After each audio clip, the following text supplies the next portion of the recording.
No niin, paljonkohan tässä meni aikaa? Mä en tiedä yhtään mitä kello on, mutta jotain varmaan puoleen tuntiin suju tässä. No niin, se on nyt siinä sitten.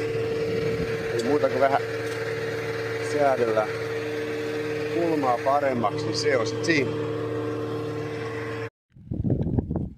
No niin, nyt on tankattu semmonen 160 litraa sekä omaan tankkiin että hintaan 253 on nyt diesel, kun eletään vuotta 2026.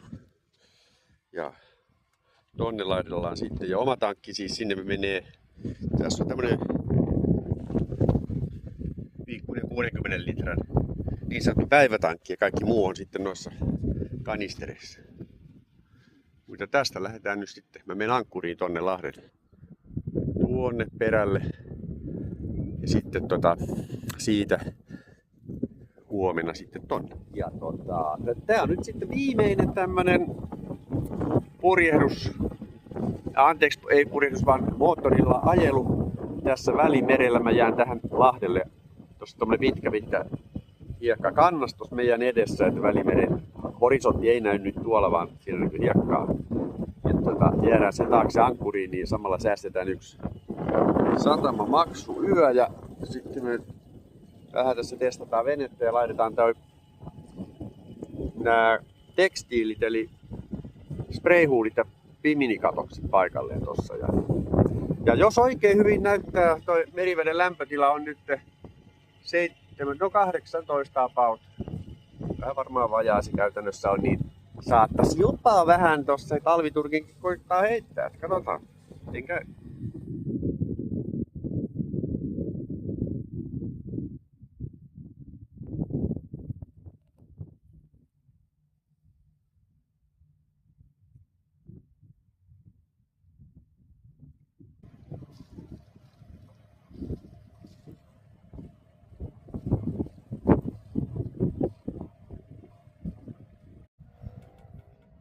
Ja tässä nyt joudutaan odottelemaan 3 varttia, että aukeaa toi Port St. Louisin sulku. Ollaan tässä reunavallissa kiinni ja satama-allaskin jää siihen sitten.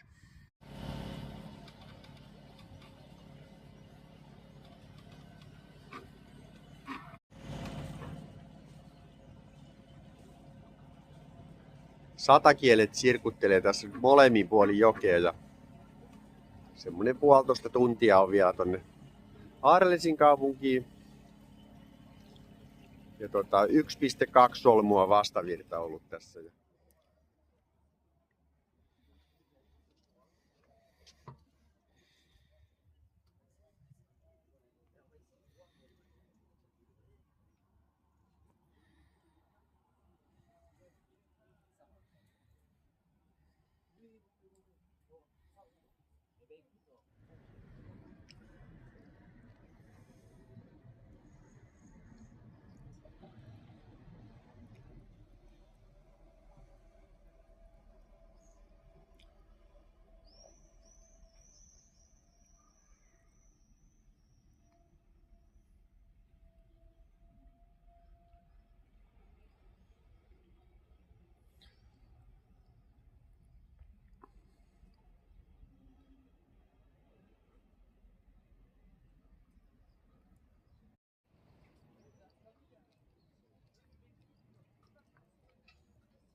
Tässä ollaan tulossa Beclerin sillan alitukseen.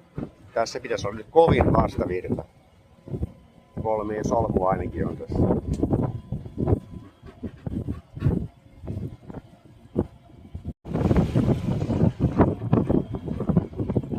Se on nyt mulla tässä se.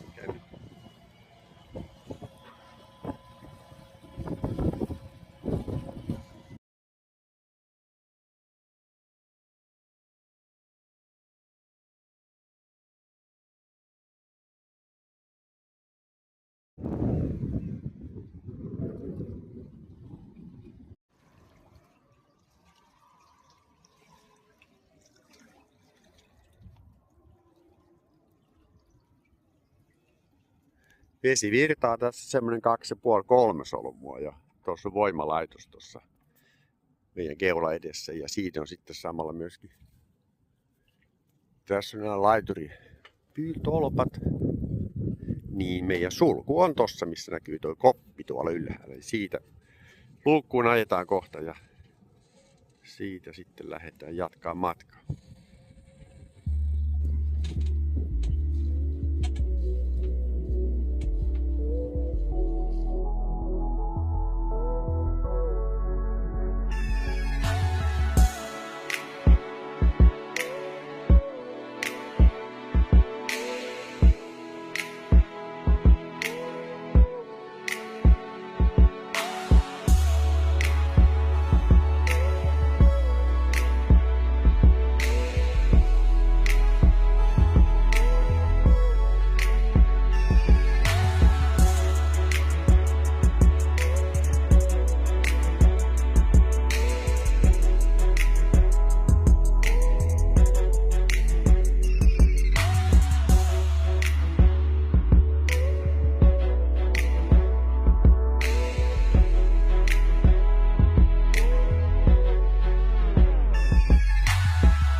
No niin, tässä onkin sitten tämän aamun homma, että septitankki, joka on rakennettu tänne Bavaria 36 kaappiin, niin tää on muovitankki. Siinä on onneksi luukku, manusluukku. Tossa on imutyhjennys kannen läpi. Täältä tulee tavarat sitten tankkiin tuolta pytystä. Ja tästä sitten menee mereen haluttaessa. Tai jokeen. Tää menee tukkoon erittäin helposti. Ja nyt se oli taas mennyt tukkoon. Sinne pitää nyt ostaa etikkaa, joka kuulemma auttaa. Sitten pitäisi 2 litraakin sinne kannattaa kaataa. Ja nyt mä kävin ulkoa kumiveneellä tuossa veneen vieressä ja sitten ilmapumpulla painoin ilmaa sinne takaisinpäin ja onneksi aukesi. Et sinne kuulemma kertyy suolaa, varsinkin Välimerellä, niin siitä tulee sitten ongelmia. Joo, nyt se toimii taas kerran. Hyvä. Mitäs sitten tekisi? No niin, jollain valmiina ja ei muuta kuin tästä lähtee septitankki avaamaan ilmapumpulla. Katsotaan miten se nyt sitten onnistuu.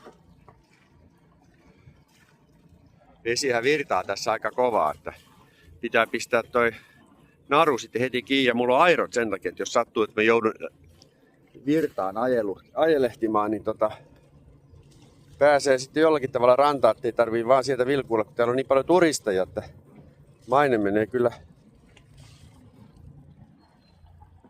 menee siinä aika lopullisesti, mutta onneksi tässä kumiveneessä ei ole ainakaan tämä veneen nimeä, niin ei voida yhdistää sitten, kuka sillä olisi ohjattu. No niin, nyt alkoi satamaan vettä. Odotellaan sulkuun pääsyä tässä.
Mites mulla on vaan nyt 1 oliivi? Mä otin itselle 2.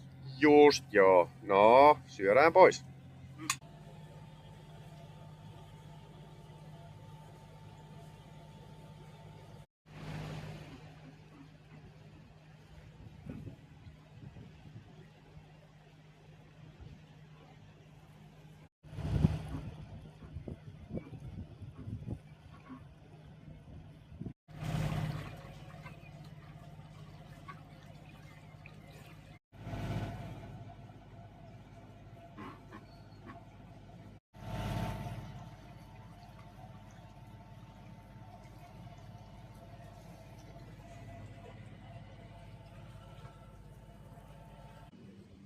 Bollensen sulussa ollaan.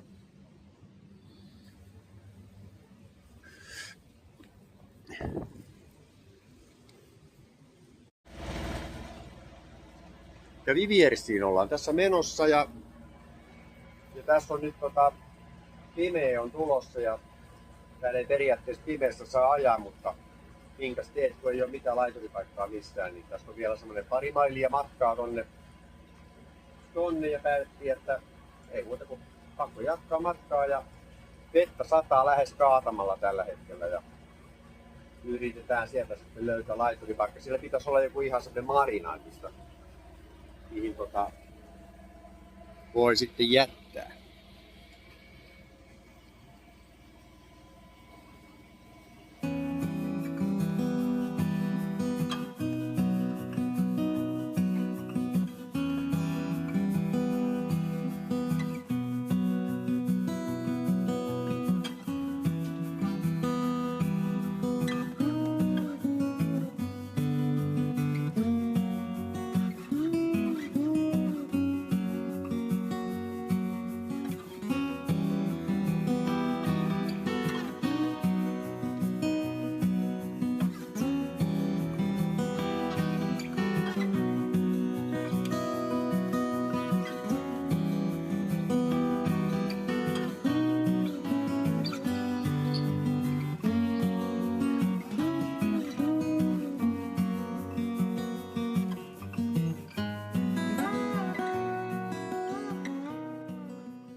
Kohta jatketaan tonne jokea tuonne päin. Tuossa on tommonen niemenkärki, kierretään siellä ja siellä odottaa heti sitten iso sulku. Täällähän sulkujen toi sulutuskorkeus on ollut semmonen 10-15 metriä ja sulkualtaiden pituudet on yleensä semmonen pikkusen vajaa 200 metriä, että nämä on tosi isoja laivasulkuja, mutta kyllähän täällä liikkuukin aika isoja rahtiproomuja ja sitten tommosia aluksia, jotka vie sitten noita matkustajia, siis tämmösiä niinku turistijuttujahan ne on kaikki.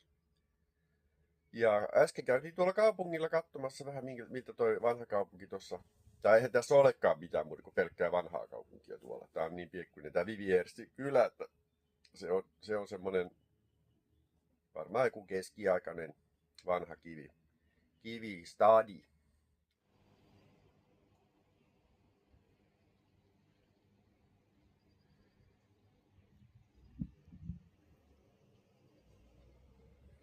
Nyt ollaan Église Neuf kohdassa ja tää nousee nyt vaan 13 metriä ylöspäin ja sieltä 2 laivaa tulossa nyt alas ja joudutaan sitä odottelemaan tässä nyt sitten, että ne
no niin, nyt on taas uusi aamu täällä kanavan varrella. Nyt lähdetään tästä jatkamaan matkaa tuonne Valensseen. Ollaan nyt Le Pousinissa vielä tässä. Yö nukuttiin ihan hyvin tässä rantapenkan laiturissa. Siinä vettä riitti justiin sen verran, että olisiko siellä 10 tai maksimissaan 20 senttiä kölin alla vettä. Ja tuossa meni välillä Roonejoelle, joka näkyy nyt tuolla takana, niin meni noita laivoja ja siitä tuli ihan pienet aallot tänne, mutta ei haitannut meidän olemista tässä millään tavalla. Ja tuossa takana näkyvällä sillalla, mäpäs käännetän kameran sinne päin näin. Tuolla näkyy tommonen kaarisilta, niin se on junasilta ja siinä menee näköjään vaan noita rahtijunia ja niitä meni siinä yöllä parin tunnin välein.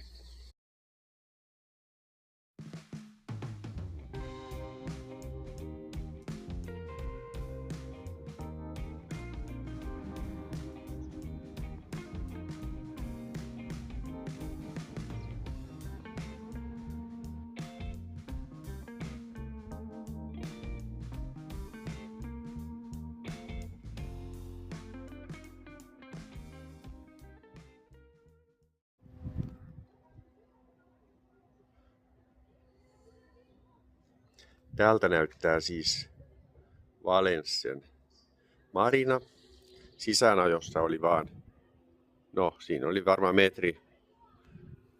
m vettä ja törmättiin semmoiseen savipankkiin ja vene pysähtyi siihen ja sitten peruutettiin kovasti ja päästiin sitten irti. Ja sitten koitettiin vähän kauempaa aallonmurtaan kärkeä. Onnistuttiin päästä juuri huoltoaseman laituriin ja päästiin tankkaamaan. Ja saatiin tankattua lähes 90 litraa siitä. Nyt on taas tankit täynnä, mutta nyt olisi kiva jäädä tähän peseen vähän pyykkiä ja huoltaa itteemme. Mutta satamakonttorissa, joka on siis tässä, ei näy ketään. –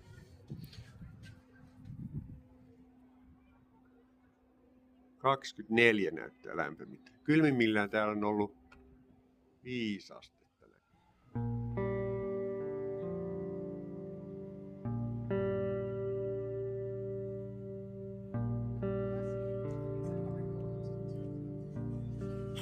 Luulee kaikki.